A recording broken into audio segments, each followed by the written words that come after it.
ዛሬም ደግሞ ምሳ አብረን እናዘጋጅ። ዛሬ የምናዘጋጀው ምሳ ብሪያኒ ይባላል። ይኸውላችሁ ሩዙ እንደዚህ ፍርፍር ያለ ነው። እንዲሁም ደግሞ ዶሮ እንደዚህ የበሰለ ነው። አሁን ወደ ስራ። እናንተ በዚህ መልኩ ከሆነ መሰሩት ኮሜንት ላይ ጻፉልኝ። ከወደዳችሁም እንደዛው። ዘይት ድስታችን ላይ እንጨምራለን። ሽንኩርት ይሄንን ብራውን እስኪሆንልን እንጠብሰዋለን። አያችሁ አሁን ከለሩ ትንሽ ወደ መቀየር እየሄደ ነው። ትንሽ ይቀረዋል። አሁንም እንጠብሰዋለን። አሁን ይሄን ያህል በቂ ነው። የተወሰነውን ቀንሰውና አውጣዋለሁ። ይሄንን በኋላ ላይ እጠቀመዋለሁ። ይበቃኛል ይሄን ያህል። እዚህ ጋር ዶሮዬን ጨምራለሁ። ዶሮ በደንብ የታጠበ የተዘፈዘፈ በሎሚ በካል ይሄንን ጠብሰዋለሁ ከሽንኩርቱ ጋር። አሁን ይሄንን ከድኜው እየከፈትኩኝ በደንብ አድርጌ አቁላለዋለሁ። ይሄንን እየከፈትን አንድ 10 ደቂቃ እንደዚህ እናቁላለዋለን። ቅመሜን ጨምራለሁ። የተጠቀምኩት ቅመም ራሱን የቻለ የብሪያኔ ቅመም አለኝ። ትንሽ 7 ስፓይስስ፣ ትንሽ ፓፕሪካ፣ ይሄ ኮርዶሞን ወይ ደግሞ ኩዝበራ፣ ትንሽ ብላክ ፔፐር፣ ጨውና ትንሽዬ እርድ የተጠቀምኩት። ሁሉንም ጨምሬ በደንብ አቁላለዋለሁ። ይሄ ሁሉም ቅመም ከሌላችሁ ያላችሁን ቅመም መጠቀም ትችላላችሁ። ይሄንን አንድ 10 ደቂቃ አሁንም በደንብ አቁላለዋለሁ። አሁን ነጭ ሽንኩርት ጨምራለሁ። ሽንኩርት በጣም ነው ዶሮ የሚያጣፍጠው። እንደዚሁም 2 ራስ የሚሆን ቲማቲም፣ እንዲሁም ፍላይፍሌና ቃሪያ ያለኝ ጨምራለሁ። እንዲሁም ካሮት አለኝ። ካሮት ከለሩን ስለሚያሳምርልኝ ነው። ትንሽ ኩዝበራ። ይሄንን በደንብ አድርጌ አቁላለዋለሁ። ይሄንን አሁን ከድኜ ከ5 እስከ 6 ደቂቃ እንዲቁላላ ተወዋለሁ። ሽታው ዋው!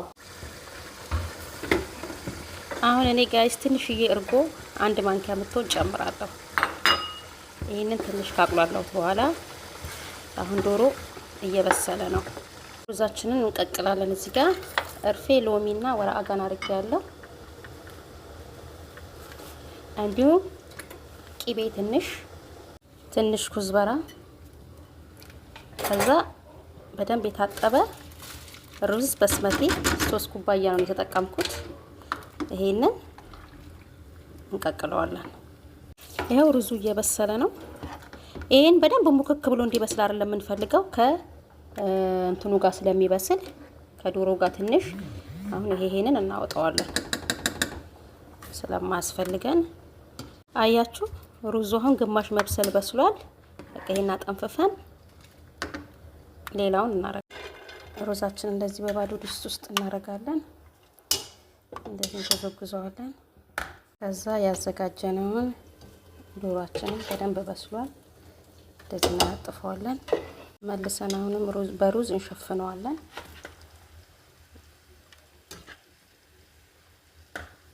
አሁንም ዶሮውን እናረጋለን።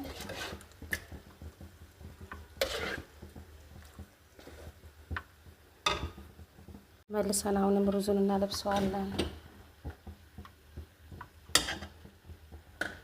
አሁንም ሩዙንና ዶሮውን እናረጋለን። እስኪያልቅ ድረስ በዚህ ሁኔታ ነው የምናረጋው።